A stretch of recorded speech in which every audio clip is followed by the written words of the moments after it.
ಆಂಧ್ರಪ್ರದೇಶದ ಪ್ರವಾಸದಲ್ಲಿರುವ ಪ್ರಧಾನಿ ನರೇಂದ್ರ ಮೋದಿ ಅವರು ಇಂದು ಸತ್ಯಸಾಯಿ ಜಿಲ್ಲೆಯ ಲೇಪಾಕ್ಷಿಯಲ್ಲಿರುವ ವೀರಭದ್ರ ದೇವಾಲಯಕ್ಕೆ ಭೇಟಿ ಕೊಟ್ಟು ವಿಶೇಷ ಪೂಜೆ ಸಲ್ಲಿಸಿದರು.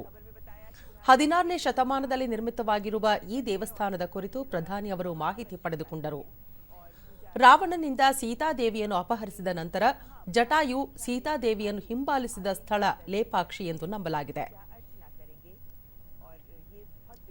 ಬಳಿಕ ಪ್ರಧಾನಿ ಪಾಲಸಮುದ್ರಂನಲ್ಲಿರುವ ಕಸ್ಟಮ್ಸ್, ಪರೋಕ್ಷ ತೆರಿಗೆಗಳು ಮತ್ತು ಮಾದಕ ವಸ್ತುಗಳ ರಾಷ್ಟ್ರೀಯ ಅಕಾಡೆಮಿ ನ್ಯಾಸಿನ್ನ ಹೊಸ ಕ್ಯಾಂಪಸ್ಗೆ ಭೇಟಿ ನೀಡಿದರು. ಆಂಧ್ರಪ್ರದೇಶದ ಬಳಿಕ ಪ್ರಧಾನಿ ಕೇರಳ ಪ್ರವಾಸ ಕೈಗೊಳ್ಳಲಿದ್ದಾರೆ.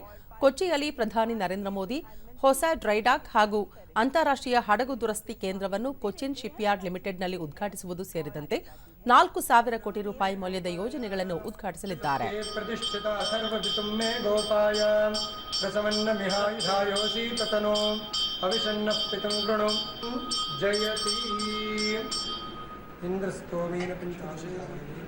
ನಮಸ್ಕಾರ.